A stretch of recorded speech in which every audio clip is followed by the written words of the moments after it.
Historia. El último día de mi primer año de bachillerato, un bate de béisbol me golpeó en pleno rostro.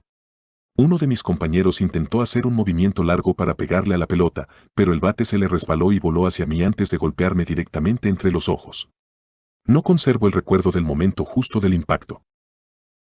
El bate me aplastó la cara de tal manera que la nariz se me convirtió en una especie de letra U distorsionada. El golpe literalmente provocó que el tejido blando de mi cerebro se incrustara en la pared posterior del cráneo. De inmediato mi cerebro comenzó a inflamarse como una ola expansiva que recorrió el interior de mi cabeza. Una fracción de segundo bastó para que yo terminara con la nariz rota, con fracturas múltiples en el cráneo y con las cuencas de los ojos hechas añicos. Cuando abrí los ojos, pude ver a la gente a mi alrededor mirándome fijamente y corriendo a ayudarme. Dirigí la mirada hacia abajo y me di cuenta de las manchas rojas en mi ropa. Uno de mis compañeros se quitó la playera y me la pasó. La usé para bloquear el chorro de sangre que me escurría de la nariz fracturada. Conmocionado y confuso, no era capaz de darme cuenta de la seriedad de mi accidente. El maestro me rodeó los hombros con el brazo y comenzamos a caminar lentamente por el largo camino que conducía a la enfermería escolar. Cruzamos el campo de béisbol, bajamos la colina y volvimos a entrar a la escuela. Había varias manos tocando mis costados y sosteniéndome. Nadie parecía darse cuenta de que cada minuto era importante.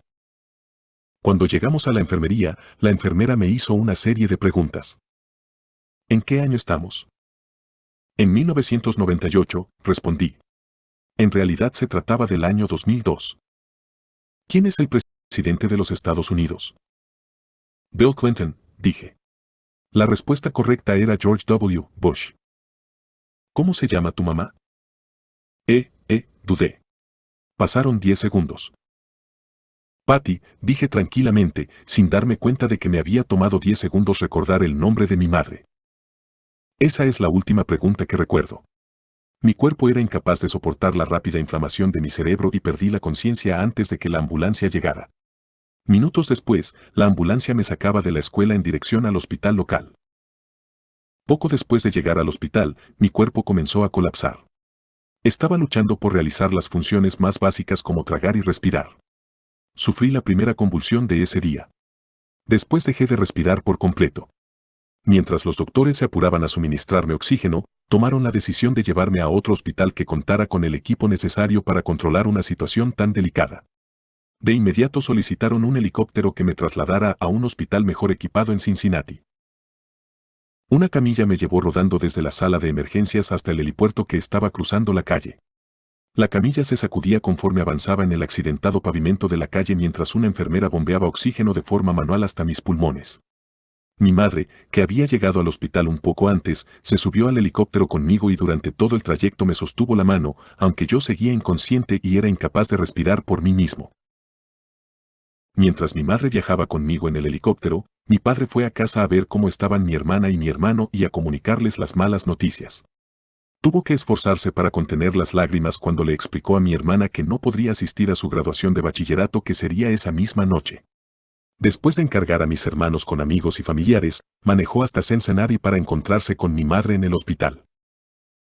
Cuando mi mamá y yo aterrizamos en el techo del hospital, un equipo de casi 20 doctores y enfermeros ya nos esperaba en el helipuerto para llevarme a la unidad de traumatología. Para entonces la inflamación de mi cerebro era tan severa que estaba sufriendo repetidas convulsiones postraumáticas.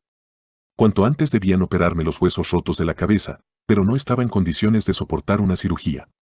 Después de otra convulsión más, la tercera del día, me indujeron un estado de coma y me colocaron un respirador artificial. El hospital donde estábamos no le resultaba extraño a mis padres.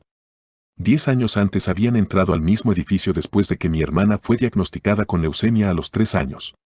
Por entonces yo tenía 5 años y mi hermano tan solo 6 meses. Después de 2 años y medio de tratamientos de quimioterapia, punciones espinales y biopsias de médula espinal, mi hermana menor por fin salió del hospital contenta, sana y sin cáncer. Ahora, después de 10 años de vida normal, mis padres se encontraban de nuevo en el mismo lugar pero con otro de sus hijos. Cuando entré en coma, el hospital envió a un sacerdote y a una trabajadora social para confortar a mis padres. Se trataba del mismo sacerdote que habían conocido una década antes, el día en que se enteraron de que mi hermana tenía cáncer. Conforme se fue haciendo de noche, una serie de aparatos se encargaron de mantenerme con vida. Mis padres pasaron la noche en una colchoneta del hospital con gran inquietud, por momentos caían rendidos de cansancio para enseguida despertar llenos de preocupación. Tiempo después, mi madre me contó que esa había sido una de las peores noches de su vida. Mi recuperación. Afortunadamente a la mañana siguiente mi respiración se había normalizado a tal punto que los doctores se sintieron confiados de sacarme del coma inducido. Cuando por fin recuperé la conciencia, descubrí que había perdido el sentido del olfato. Para hacer una prueba, una enfermera me pidió que me sonara la nariz y que a continuación olfateara un jugo de manzana. Mi sentido del olfato regresó, pero el hecho de sonar me provocó que el aire pasara a través de las fracturas que tenía en la cuenca del ojo, lo cual empujó el globo ocular izquierdo hacia afuera.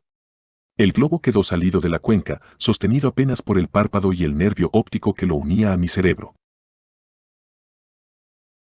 El oftalmólogo afirmó que mi ojo gradualmente volvería a su sitio conforme el aire saliera de la cuenca, pero le era imposible determinar cuánto tiempo le tomaría recuperar su posición normal. Me habían programado para una cirugía una semana después para darme un poco más de tiempo para recuperarme. Todavía tenía el aspecto de alguien que hubiera estado en el lado equivocado de un cuadrilátero de boxeo, pero de cualquier manera me dieron autorización para salir del hospital. Regresé a casa con la nariz rota, media docena de fracturas faciales y el ojo izquierdo desprendido de su órbita. Los meses siguientes fueron muy duros. Tenía la impresión de que todo en mi vida había sido puesto en pausa.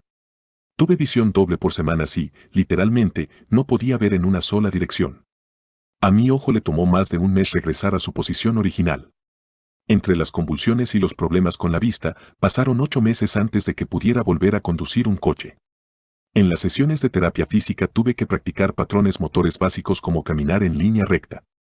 Estaba determinado a no permitir que mis heridas me doblegaran, pero debo admitir que, en más de una ocasión, me sentí deprimido y abrumado. Cuando regresé al campo de béisbol justo un año después, fue muy doloroso darme cuenta de lo mucho que me faltaba por conseguir. El béisbol siempre había formado parte de mi vida. Mi padre había jugado para las ligas menores de los Cardenales de San Luis y yo soñaba con jugar también en las ligas profesionales. Después de haber pasado meses en rehabilitación, lo que más deseaba era volver a jugar béisbol. Pero mi regreso al campo no se dio de buena manera. Cuando comenzó la temporada, fui el único jugador de segundo grado que no pasó a formar parte del equipo principal de la escuela. Por el contrario, fui relegado a formar parte del equipo de primer grado. Yo había jugado béisbol desde que tenía 4 años, y para alguien que había dedicado tanto tiempo y esfuerzo a un deporte, haber sido rechazado del equipo principal había sido muy humillante. Recuerdo con nitidez el día en que me comunicaron la noticia. Me senté en mi auto y lloré mientras desesperadamente recorría con la mano el cuadrante de la radio para encontrar una melodía que me hiciera sentir mejor. Después de un año de inseguridades, cuando ya había llegado al tercer grado de bachillerato, logré ser admitido en el equipo principal de la escuela. Sin embargo, casi nunca pude entrar al campo de juego. Jugué 11 entradas en la temporada, lo cual apenas equivale a un juego completo. A pesar de mi deslucida participación en la temporada escolar, seguí creyendo que podía lograr convertirme en un gran jugador. Y tuve la certeza de que si las cosas iban a mejorar, yo sería el único responsable de lograrlo. El momento decisivo llegó 2 años después de mi accidente, cuando entré a la Universidad Tennessee. Se trataba de un nuevo comienzo y la universidad era el lugar donde descubriría el poder de los pequeños hábitos. ¿Cómo aprendí en qué consisten los hábitos? Inscribirme a Denison fue una de las mejores decisiones de mi vida. Me gané un lugar en el equipo de béisbol y aunque estaba en el último lugar de la lista porque era un novato, realmente estaba emocionado por haberlo conseguido. A pesar del caos que habían sido mis años de bachillerato, había logrado convertirme en atleta universitario. Aunque ya había sido admitido en el equipo, los entrenamientos no iban a comenzar pronto, así que decidí dedicar el tiempo a ordenar mi vida. Mientras mis compañeros se desvelaban jugando videojuegos, yo desarrollé buenos hábitos de sueño y todas las noches me iba a dormir temprano. En el desordenado mundo del dormitorio universitario, yo me propuse mantener mi habitación limpia y ordenada. Estas mejoras no eran muy significativas, pero me hacían sentir que tenía control sobre mi vida. Comencé a sentirme seguro nuevamente y a creer en mí. Esta sensación de seguridad que iba en aumento se reflejó en mi desempeño escolar. Conforme mejoré mis hábitos de estudio, logré un promedio de 10 durante todo el primer año. Un hábito es una rutina o conducta que se practica con regularidad y, en muchos casos, de manera automática. A medida que pasaban los semestres, acumulé pequeños hábitos que repetía de manera consistente y que, eventualmente, me llevaron a conseguir resultados que ni siquiera hubiera podido imaginar cuando entré a la universidad. Por ejemplo, por primera vez en mi vida, adquirí el hábito de levantar pesas varias veces a la semana.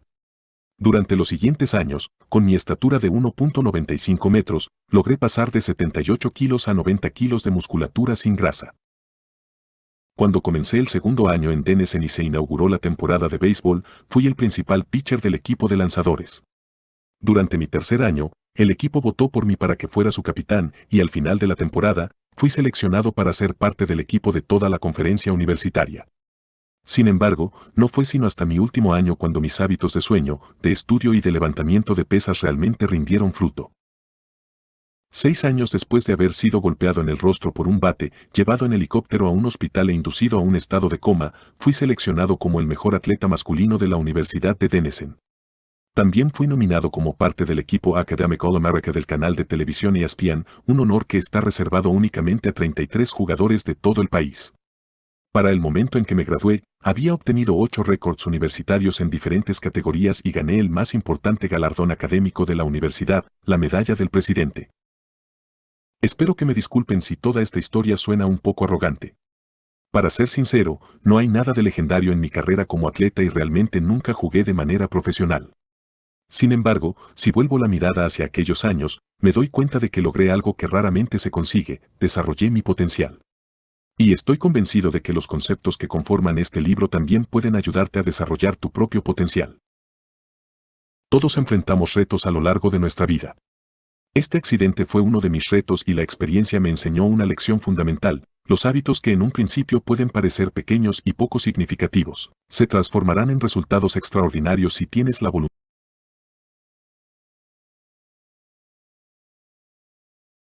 de mantenerlos durante varios años. Todos tenemos que lidiar con contratiempos y retrocesos, pero, a la larga, la calidad de nuestra vida depende de la calidad de nuestros hábitos. 1.